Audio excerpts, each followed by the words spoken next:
Hola a todos, Dios los bendiga. En esta ocasión quiero compartir con ustedes un tema muy importante que va a enriquecernos en nuestro ejercicio de formación espiritual y sobre todo para conocer un poco más sobre nuestra Iglesia Católica. El tema que voy a tratar hoy es la función de la jerarquía en la Iglesia, su triple ministerio y el primado de Pedro. Para poder tomar en cuenta este tema es importante que nosotros nos refiramos al, al documento de la Iglesia Lumen Gentium, en especial en el capítulo 3, que se titula Constitución jerárquica de la Iglesia y particularmente el episcopado. Dice el numeral 18, para apacentar el pueblo de Dios y acrecentarlo siempre, Cristo Señor instituyó en su Iglesia diversos ministerios, ordenados al bien de todo el cuerpo. Ellos están al servicio de sus hermanos, a fin de que todos cuantos pertenecen al pueblo de Dios alcancen la salvación. Este Santo Sínodo, siguiendo las huellas del Concilio Vaticano I, enseña y declara con él que Jesucristo, Pastor eterno, edificó la Santa Iglesia enviando a sus apóstoles lo mismo que él fue enviado por el Padre, y quiso que los sucesores de aquellos, los obispos, fuesen los pastores en su iglesia hasta la consumación de los siglos.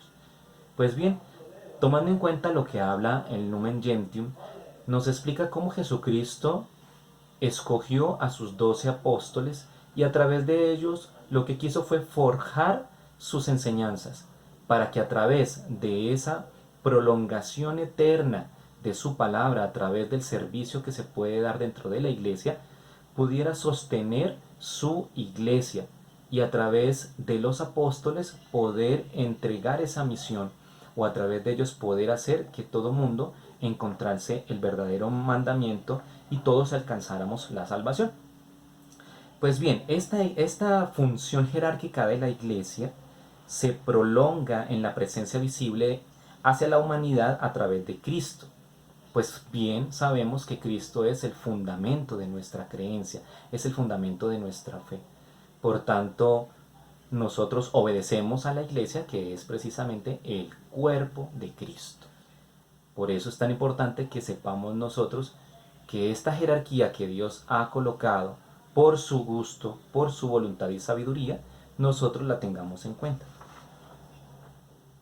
Para que esta jerarquía se pudiese sostener, al haber escogido a 12 líderes y a través de ellos transmitir el mensaje de salvación, había que colocar también una cabeza.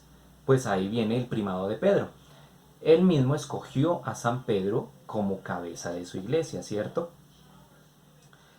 En el mismo numeral 18 nos dice, pero para que el mismo episcopado fuese uno solo e indiverso, puso al frente de los demás apóstoles al bienaventurado Pedro e instituyó en la persona del mismo el principio y fundamento perpetuo y visible de la unidad de fe y comunión. Aquí nos queda claro entonces cómo Dios escogió a Pedro como cabeza principal de la iglesia. Él, al instituir a Pedro como piedra fundamental, como cabeza principal, le dio el poder de las llaves, el poder de atar y desatar, y el de confirmar a los hermanos en la fe como esas expresiones e imágenes de la misión confiada a este gran hombre que todos conocemos a través del Evangelio.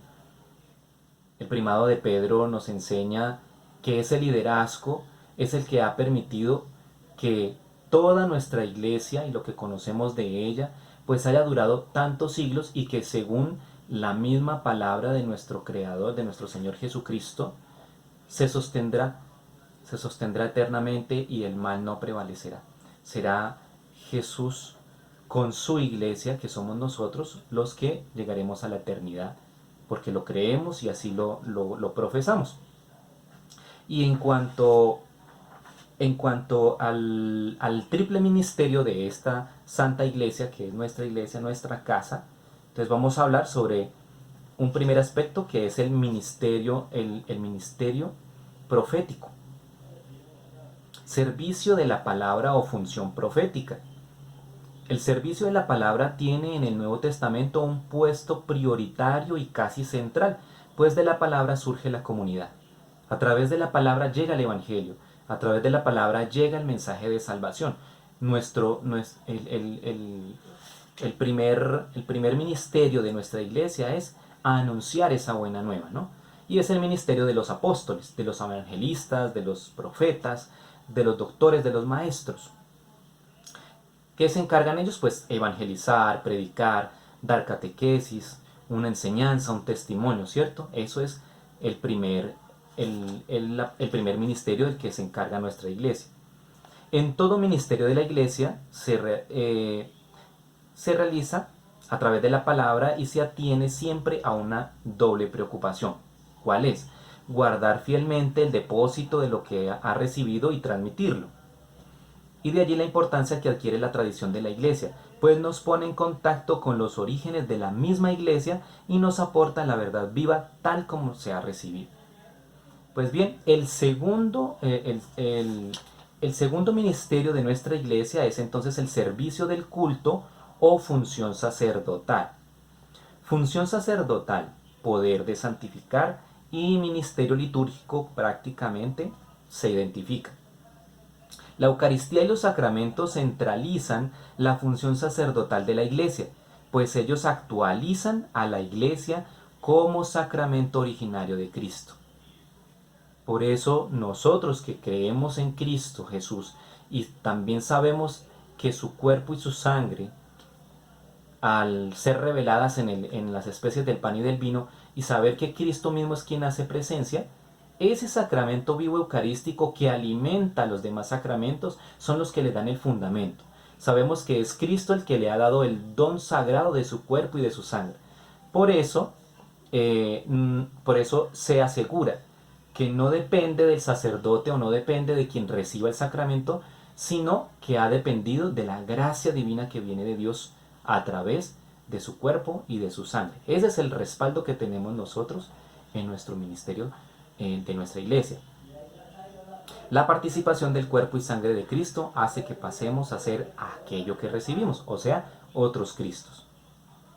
El resto de la actividad litúrgica está formado por oración de alabanzas de la iglesia, y los sacramentales, que son signos sagrados creados según el modelo de los sacramentos, por medio de los cuales se expresan efectos sobre todo de carácter espiritual obtenidos por la intercesión de la iglesia.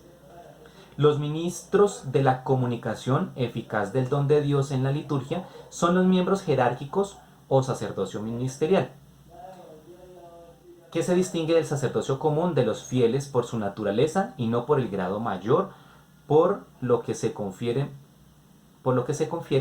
mediante un sacramento que deja marcados a los que lo reciben con un carácter especial.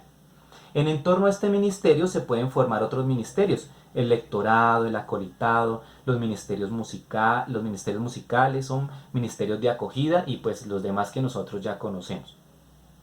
Por eso es tan importante que nosotros tengamos en cuenta que esta función sacerdotal dentro de la iglesia hace parte de nosotros, no es solo de nuestros sacerdotes, sino que nosotros acompañamos ese servicio a través precisamente de esta función del servicio al culto.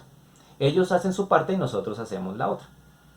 Y el tercer ministerio es el servicio de comunión o función pastoral. En este caso es el oficio de regir, apacentar o de jurisdicción pastoral, que es un servicio de comunión propia del ministerio ordenado, o sea, de los sacerdotes. Sus miembros ejercen el oficio de padre y pastor. Como decía, ellos hacen su parte, en este caso pastorean sus ovejas. Son ellos los que nos invitan a nosotros a conocer el Evangelio a través de su testimonio y a través de sus enseñanzas. En la iglesia se realizan por el Papa para la Iglesia Universal y por los obispos para su propia diócesis o jurisdicción eclesiástica. Por tanto, en esta área están todos los ministerios del gobierno pastoral. ¿Cuáles? El Papa, los obispos, los presbíteros, los diáconos. Y al lado de ellos pues están otros ministerios de gobierno y pastoreo, como consejos presbiteriales, consejos parroquiales, vicariales, coordinadores de pastoral, los ministerios que mantienen la unidad y la comunión, los ministerios de dirección o pastoreo de comunidades, dirigentes de movimientos apostólicos, ministerios de dirección y acompañamiento espiritual. Todos estos que acabo de nombrar son los que hacen parte de esa congregación de nuestra iglesia, son las que hacen parte de una parroquia, de una diócesis, ¿sí? Son los que alimentan la iglesia y los que hacen que el trabajo social se dé y se lleve a cabo. Entran aquí también todas las formas del servicio de la caridad, oiga. Es un ministerio muy amplio y diverso. Asistencia social, atención a los más pobres e inmigrantes, a enfermos y moribundos o desplazados. Y todos los que puedan dar ese servicio a la comunidad, al peregrino, al pobre, al necesitado. Aquí entra todo ese servicio social. Los sacerdotes desde su parte ministerial y nosotros como cuerpo y como apoyo también para este servicio, para que llegue a más y más personas alrededor del mundo. Pues bien, para finalizar, entonces, quiero hacer énfasis en la importancia que tiene esta enseñanza. Saber que nuestra iglesia es tan rica en servicio y que no podemos dejar a un lado solo a los sacerdotes. Además de la oración que le debemos a nuestro Papa, a nuestros obispos y a todos nuestros sacerdotes, tenemos también el gran compromiso con Dios, claro está, a través de la iglesia, en donde nosotros ofrecemos este servicio ministerial desde nuestra posibilidad, desde nuestras capacidades que el mismo Dios nos las ha dado a través del Espíritu Santo. No podemos dejar a un lado a nuestros sacerdotes y más ahorita en estos momentos tan complicados y tan difíciles que está atravesando el mundo entero.